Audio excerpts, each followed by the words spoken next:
Hello guys, स्वागत है आपका एक नई वीडियो में। और आज की वीडियो में हम बात करेंगे कि पाइथन में कंपैरिजन ऑपरेटर क्या होते हैं। लास्ट वीडियो में हमने डिस्कस किया था अरिथमेटिक ऑपरेटर्स के बारे में। अगर आपने वो वीडियो नहीं देखा हो, आई विल रिकमेंड कि पहले आप वो वीडियो देखें। I will put the link in I button. तो चलिए स्टार्ट करते हैं कि कंपैरिजन ऑपरेटर क्या होते हैं। तो कंपैरिजन ऑपरेटर, अगर आपको वैल्यूज को कंपेयर करना होता है पाइथन में, तो आप कंपैरिजन ऑपरेटर का यूज करते हैं। फॉर एग्जाम्पल, अगर मैं बात करूं, यू वांट टू चेक कि नम एक वेरिएबल है जिसमें वैल्यू 45 असाइन है, और लेट्स से num2 एक वेरिएबल है जिसमें वैल्यू 35 असाइन है।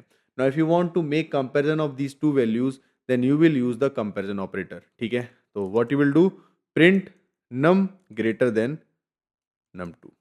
ठीक है, सो इट विल चेक क्या num जो वेरिएबल है, is it greater than num2, मतलब num में जो वैल्यू है 45 वो ग्रेटर देन है 35 से।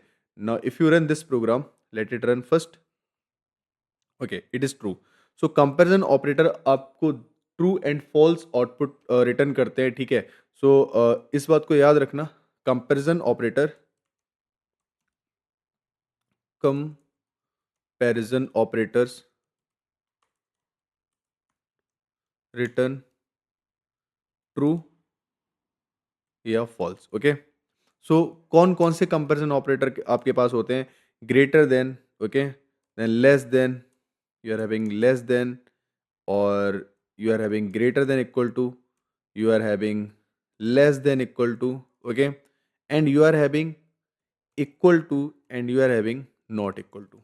ठीक है, सो वन बाय वन सब डिस्कस करते हैं अपन। अभी अपन ने डिस्कस किया, this is the greater than operator. ठीक है, if you want to compare कि आपका left value is greater than to the right value, तो आप कंपैरिजन ऑपरेटर का यूज करेंगे जो कि ग्रेटर देन साइन है।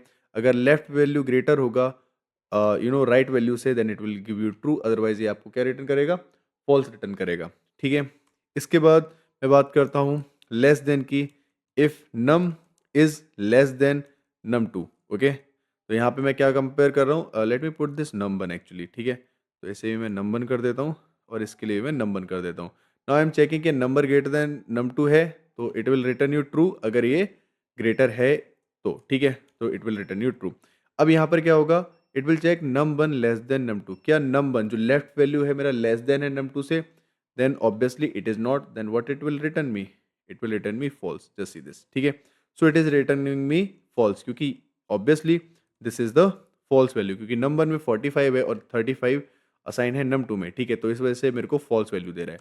Okay, now I can put num1 greater than equal to num2। ठीक है, तो अगर num1 ग्रेटर है या फिर इक्वल है, ठीक है, या तो ग्रेटर होना चाहिए या फिर इक्वल होना चाहिए, तब मेरे को क्या देगा? ट्रू रिटर्न करेगा। तो अभी मेरे को ट्रू ही रिटर्न करेगा। क्यों? क्योंकि num1 जो है ग्रेटर देन है num2 से। ठीक है, अगर मैं यहाँ पर 35 असाइन कर देता हूँ, ठीक है, ओके, तो 35 इज नॉट ग्रेटर देन 35। ठीक है, तो नंबर में जो 35 है और num2 में 35 है, it is not greater, because 35 एक दूसरे से ग्रेटर नहीं हो सकते, but it is equal to. ठीक है, so if value is greater और मे बी इक्वल, तब आपको ये ट्रू रिटर्न करेगा, अदरवाइज आपको फॉल्स रिटर्न करेगा। ठीक है, okay, now print num1 less than equal to num2। अब मैं क्या चेक कर रहा हूँ? अब मैं चेक कर रहा हूँ कि मेरा लेफ्ट साइड का जो वैल्यू है, लेफ्ट साइड का कौन सा वैल्यू है? num1, is it less than equal to num2? कि लेफ्ट साइड का वैल्यू मेरा या तो लेस देन होना चाहिए या फिर इक्वल होना चाहिए। ठीक है, अगर लेस देन होगा तब भी मेरे को ट्रू रिटर्न करेगा, और इक्वल होगा तब भी मेरे को रिटर्न करेगा true.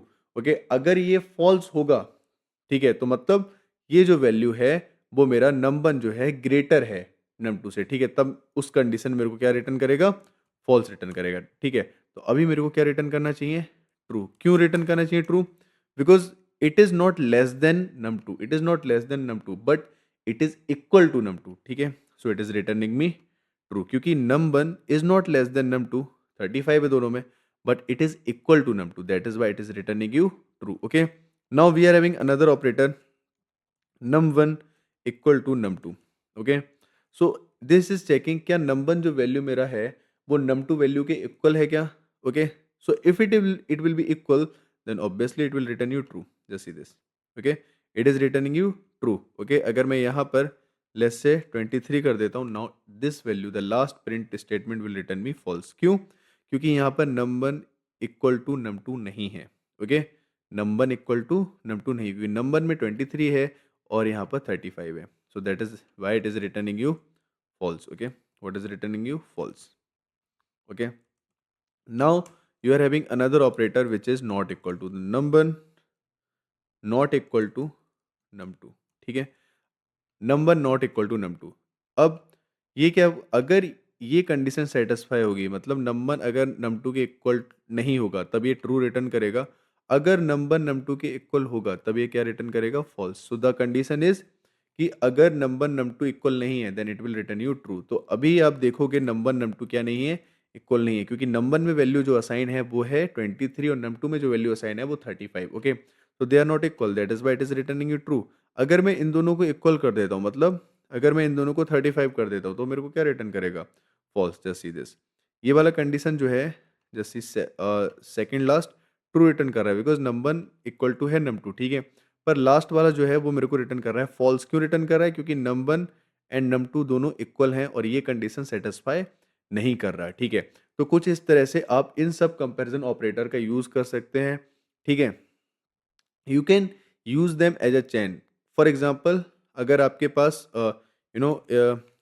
Late me put the print statement और आई एम सेइंग कि number should be greater than number should be greater than 34 and 34 should be greater than num2. मतलब आपने एक चेन क्रिएट कर दिया कि नंबर जो लेफ्ट साइड का वैल्यू है ये ग्रेटर देन होना चाहिए 35 से. ठीक है, और 34 से, और ये वाला 34 है ये ग्रेटर देन होना चाहिए num2 से. ठीक है, तो कुछ इस तरह से जब आप कंडीशन लगाते हो तो आप एक चेन क्रिएट कर रहे होते हो. ठीक है, now this is returning you false. Okay, why this is, let me put into doc string. Okay, मैं यहाँ पे ऐसे पुट कर देता हूँ. ओके, तो इसका आउटपुट मेरे को प्रिंट नहीं होगा. जस्ट सी दिस, अभी मेरे को फॉल्स रिटर्न कर रहा है. क्यों, क्योंकि number is greater than 34. Yes, number is greater than 34, but 34 is greater than num2 नहीं, 34 is not greater than you know this num2 is not greater, 34 is not greater than num2. ठीक है, that is why it is returning you false. ठीक है, अगर मैं यहाँ पर 30 कर देता हूँ, अब देखो, अब मेरे को ट्रू रिटर्न करेगा. क्यों, क्योंकि देखो number is greater than 34, number में क्या है 35 और 35 ग्रेटर देन है 34. Is it right? Okay, okay, it is right. Now 34 is greater than num2 और num2 में क्या है 30 और 34 is greater than num2. That is why it is returning you true. ठीक है, तो ये दोनों कंडीशन आपकी सेटिस्फाई करनी चाहिए. तो this is how you can create the chain of comparison operator as well. Okay, I hope आपको समझ में आ गया होगा कि कंपैरिजन ऑपरेटर हम कैसे यूज कर रहे होते हैं. ठीक है, now in next video we will learn about logical operator. That was it for this video. Thank you for watching.